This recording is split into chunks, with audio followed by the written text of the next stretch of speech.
मित्रांनो, देशामध्ये काय करतेत आमचे विश्वगुरु सर्वोच्च नेते, ज्या नेत्याचं जगभर नाव आहे, देश ताब्यात आहे, त्या नेत्यांनी एका राज्यातल्या पोलिसांना शेतकऱ्यांवर अश्रुधुराच्या नळकांड्या फोडायला सांगितल्यात, गोळीबार करायला सांगितलंय, म्हणजे थोपवण्यासाठी. लाठ्या काट्याने मारहाण केली जाते, शेतात लांब लांब पर्यंत ताणून ताणून शेतकऱ्यांना पळवलं जातंय. आमच्या देशामध्ये आज 13 फेब्रुवारी 2024 रोजी, उद्या व्हॅलेंटाईन डे, प्रेमाच्या दिवसाच्या आदल्या दिवशी शेतकऱ्यांवर सरकार प्रेम कसं व्यक्त करतंय. लाठ्या काट्याने रस्त्यावर गर्डर टाकलेत, खिळ्याचे त्या ठिकाणी स्पीड ब्रेकर टाकलेत, पुढे येऊ नये शेतकरी. आणि शेतकरी काय मागतोय माहितीये का? शेतकऱ्याची पोरं जर ऐकत असतील तर हात जोडून विनंती आहे शेतकऱ्यांच्या पोरांना, शेतकरी ऐकत असतील तर त्यांच्या चरणी नतमस्तकच आहे. पण शेतकऱ्याची पोरं जर ऐकत असतील, महाराष्ट्राच्या कानाकोपऱ्यातली, देशाच्या आणि देशाच्या बाहेर सुद्धा आहेत, याचा मला तर अभिमान आहे की तुम्ही आपण कनेक्ट आहोत म्हणून. पण त्यांना एवढीच विनंती आहे, गावातल्या लोकांना कमीत कमी हे व्हिडिओ शेअर करा, कारण मी जे चर्चा करतोय ती फार भयानक आणि गंभीर आहे. शेतकऱ्यांवर गोळीबार केला जातोय, शेतकऱ्यांवर लाठीचार्ज केला जातोय, शेतकऱ्यांना त्या ठिकाणी ताणून ताणून मारत असताना रस्ते पॅक करून टाकलेत, अजिबात पुढे जायचं नाही, मागे यायचं नाही. म्हणजे साध्या भाषेत, ग्रामीण भाषेत सांगायचं म्हटलं, शेतकऱ्यांना कुत्र्यासारखं मारलं जातंय. त्यांच्या 3च महत्वाच्या मागण्या आहेत. त्या मागण्या महाराष्ट्रातल्या शेतकऱ्यांच्या सुद्धा आहेत, तुमच्या माझ्या, की शेतकऱ्यांच्या पिकाला हमी भाव द्या. 1 नंबरची मागणी आहे का नाही तुमची मागणी? इमानदारीनं सांगा, आहे का नाही राज्यामध्ये मागणी? दुसरी मागणी आहे, राज्यात स्वामीनाथन आयोग लागू करा. आहे का नाही मागणी? शेतकऱ्यांची मागणी आहे का नाही? शेतकऱ्यांच्या पोरांना माझा प्रश्न आहे फक्त. दुसरी मागणी आहे का नाही? आणि तिसरी मागणी, देशात असो किंवा राज्यांमध्ये असो, शेतकरी विरोधी कायदे हे मान्य केले जाणार नाहीत आणि ते रद्द झाले पाहिजेत. आणि शेतकऱ्याला जे शेतात पिकतंय त्याच्यासाठी चांगली बाजारपेठ सरकारने तयार करून दिली पाहिजे, दलालांना वगळून. म्हणून म्हणलं शेतकऱ्यांच्या पोरांसाठी ही महत्वाचं आहे. एवढ्याच मागण्या घेऊन शेतकरी दिल्लीला चाललेत. म्हणजे आमच्या महाराष्ट्रातले शेतकरी तर सध्या पक्ष फोडण्याच्या, नेत्यांच्या मागे पळण्याच्या, किंवा फार फार तर आपला नेता कुठल्या पक्षात कुठल्या कळपात रात्रीत जातोय हे बघण्यात व्यस्त आहेत. पण पोरं तरी माझे, शेतकऱ्यांची बांधव, शेतकऱ्यांची पोरं माझे बांधव, यांनी तरी या विषयाकडे गांभीर्यानं लक्ष दिलं पाहिजे. कारण मित्रांनो, तुम्हाला आम्हाला यासाठी संघर्ष करावा लागेल. माझा बाप शेतकरी आहे आणि याचा मला अभिमान आहे. पण माझा बाप शेतकरी जर उद्ध्वस्त होत असेल तर काही चाटायचंय का ह्या नेत्या पुढाऱ्यांना, कुठल्याही पक्षाचा असू द्या? काय हो, शेतकरी दिल्लीमध्ये जाणार आहेत आणि कायदा हा देशासाठी आहे बरं का, तुमच्या माझ्या फक्त ग्रामपंचायतीसाठी आणि एखाद्या शहरासाठी, महापालिकेसाठी नाहीये. शेतकऱ्यांची आंदोलन सुरू होती कोविडच्या अगोदर, तुम्हाला माहिती आहेत.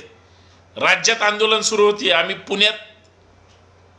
पुण्यात आम्ही ताकदीनं आंदोलन केलं, मार्केट यार्ड बंद केलं होतं, चौकात चौकात आंदोलन करत होतो.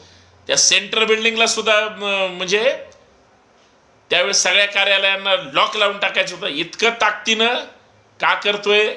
तुम्ही शेतकऱ्यांची पोरं, म्हणजे सुरुवातीला म्हणलं ना, तुमच्या आमच्यावर, आपल्यावर जबाबदारी या राज्याची.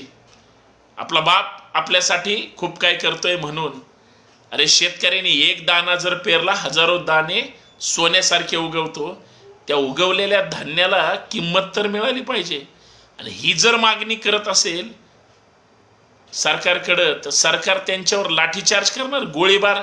ते गोळ्यात असल्या जाणार, वाजणार, फुटणार, धूर लागणार, कुणाला छोट्या छोट्या लागणार. याच्या अगोदर सुद्धा केंद्र सरकारच्याच विरोधात आताही केंद्र सरकारच्याच मोदी सरकारच्या विरोधात आंदोलन सुरू आहे. 150 शेतकरी मेले होते हो. 100-150 दिवस आंदोलन पण सुरू होतं. 1.5 वर्ष आंदोलन सुरू होतं. 1.5 वर्षात 150 लोक गेले होते. ते सगळं खाण्यापिण्यासहित आले होते. शेवटी देशाच्या प्रधानमंत्र्यांना माफी मागावी लागली आणि कायदे मागे घेतले. पण त्याची ती मागे घेण्याची जी प्रक्रिया असते ती पूर्ण केली गेली नाही. म्हणून परत किंवा अजून काही अडचणी असतील किंवा हमी भावाचा प्रश्न असेल, स्वामीनाथन आयोगाचा प्रश्न असेल, जो राज्याचा आहे तो इतर राज्याचा सुद्धा आहे, अर्थात देशाचा सुद्धा आहे, त्या शेतकऱ्यांना मारहाण करणार. निर्दयी सरकार आहे, निर्दयी. मग निर्दयी सरकार राज्यात नाही का? आणि प्रामाणिकपणे सांगा, जर तुमच्या माझ्या वडिलांना जर हक्काधिकार शेतकरी म्हणून त्यांना त्यांच्या पिकाला हमीभाव साठी जर ते भांडत असतील, तुम्ही आम्ही कमीत कमी कनेक्ट तरी राहू. नुसतंच म्हणायचं आम्ही ते बलिप्रतिपदा आली की इडा पिडा टळो बळीराजाचं राज्य येऊ. कशाला? शेतकऱ्यांना मातीत घालायला का नेत्यांकडून गाडून घ्यायला आपण स्वतः? अशीच अवस्था आहे ना. शेतकरी लटकतोय महागाईनं, बेरोजगारीनं किंवा आर्थिक चणचणीमुळे झाडाला. कुणाला काहीही वाटत नाही. आणि नेते तर वर थोबाड घेऊन त्या ठिकाणी सभागृहात सांगतात यावर्षी एवढ्या शेतकऱ्यांनी आत्महत्या केली. अरे तुम्ही ना करते, तुम्ही निर्दयी लोक आहे म्हणून ही परिस्थिती आली. आणि आज ते शेतकरी देशाचा कायदा त्या पद्धतीनं व्हावा म्हणून मागणी करतात. कुठल्याही, मी सगळ्या समाज माध्यमांवर बघितलं, एकाही ठिकाणी कुणी सुद्धा शेतकरी आंदोलनावर एवढ्या मोठ्या लाठीचार्ज केला, कुणीही निषेध केला नाही. सगळ्यात मोठं आणि अत्यंत वाईट दुर्दैव आहे. का हो? आपल्या बापाची चूक आहे का तो शेतकरी करतो, शेती करतो, तो शेतकरी आहे, ही चूक आहे का त्यांची?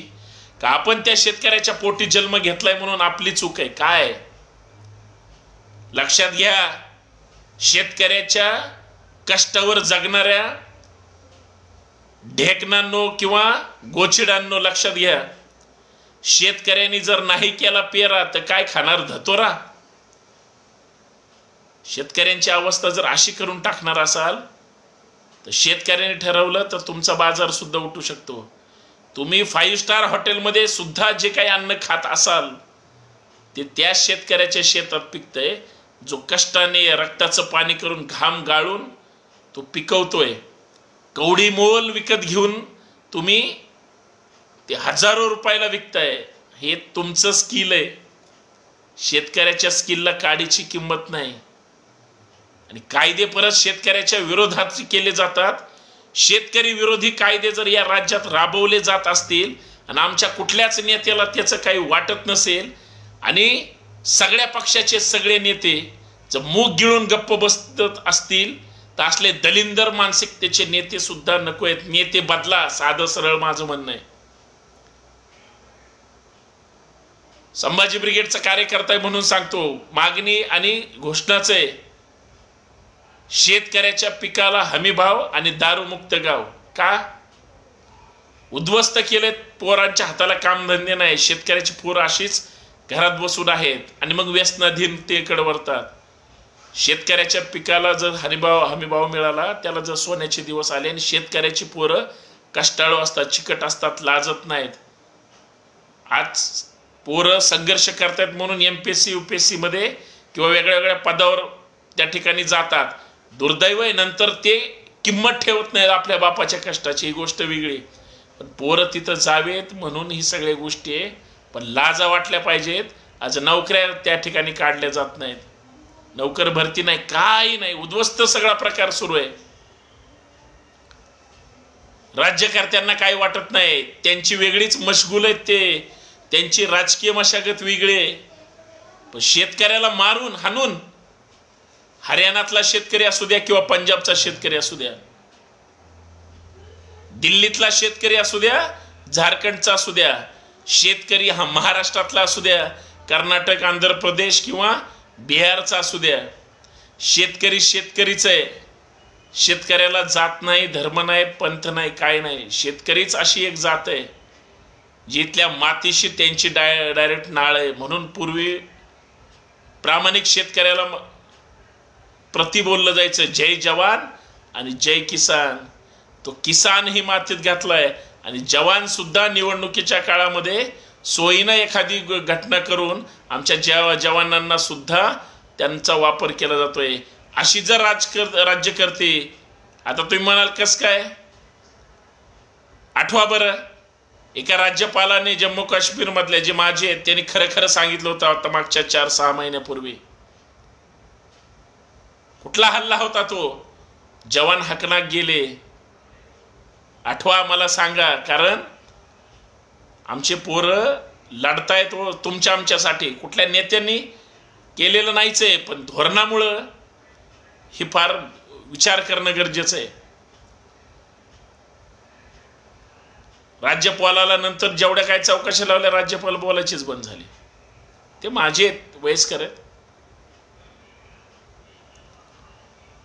पुलवामाचा हल्ला म्हणून मी सांगतोय, काय त्याच्यावर दोन्ही बाजूने टीका टिप्पणी होतीये. म्हणजे आमचा जवान आणि आमचा किसान यांच्यासाठी या देशाची सगळी यंत्रणा कामाला लागली पाहिजे, पाठीशी उभं राहिलं पाहिजे. पण असं होती असेल माहित नाही, परंतु ते केलं पाहिजे एवढी आमची माफक अपेक्षा आहे.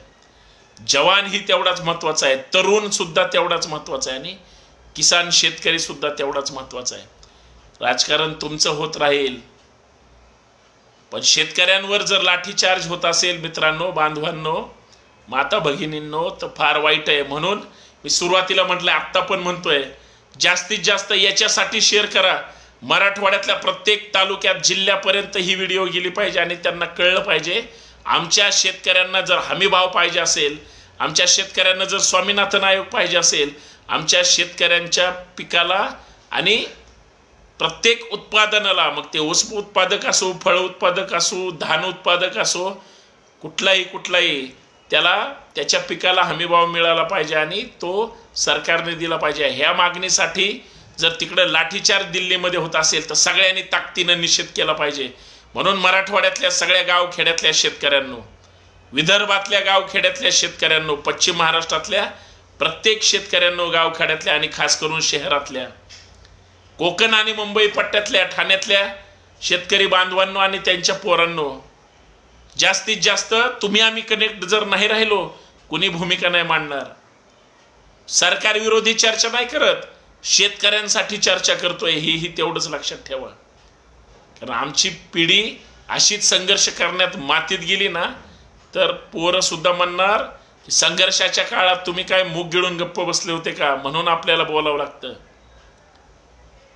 अंडभक्तांचा बाजार आहे, 40 पैशावर सगळं त्यांचं दळण दळलं जातंय.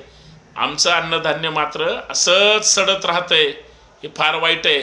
शेतकऱ्यांवर झालेल्या हल्ल्याचा, दिल्लीतल्या शेतकऱ्यांवर, आंदोलनकर्त्यांवर जो काही लाठीचार्ज, गोळीबार, पळवापळवी सुरू आहे, त्या हल्ल्याचा एक भारताचा नागरिक म्हणून हा संतोष शिंदे निषेध करतोच, संभाजी ब्रिगेडचा कार्यकर्ता आहे म्हणून निषेध करतोच, पण एक शेतकऱ्याचा पोरगा म्हणून सुद्धा निषेध करतो. आणि अत्यंत वाईट शब्दात निषेध करत असताना सरकारला जिजाऊ शिवरायांच्या चरणी प्रार्थना करतो की यांना कुठून तरी सद्बुद्धी यावी आणि शेतकऱ्यांच्या हिताचे निर्णय घ्यावेत. शेतकऱ्याला वर्षाला 2-3 हजार 5 हजार दिले म्हणजे, किंवा शेतकऱ्यांना कर्जबाजारी केली म्हणून नुसत्या खोटारड्या घोषणा करून शेतकऱ्यांच्या भावनांशी खेळू नका. नाहीतर तुमचे दिवस फार काय असे लांब नाहीत की तुमचे दिवस सुद्धा वाईट येऊ शकतात, लक्षात ठेवा. धन्यवाद. जय जिजाऊ, जय शिवराय. शेतकरी एकजुटीचा विजय असो. इडापिडा टळोच, पण बळीराज्य आल्याशिवाय काही होणार नाही. आणि असले वामन रूपी सत्ताधारी हे परत बळीराजा जन्माला आले पाहिजे आणि वामनाला त्या ठिकाणी पातळात घातलं पाहिजे. एवढा साधा सरळ विषय. आजपर्यंत बळीराजाला पातळात घातले वामनाने, हेही लक्षात ठेवा. म्हणून बळीराजा आता वामनाच्या मानगुटीवर बसला पाहिजे. एवढंच. धन्यवाद. जय जिजाऊ, जय शिवराय.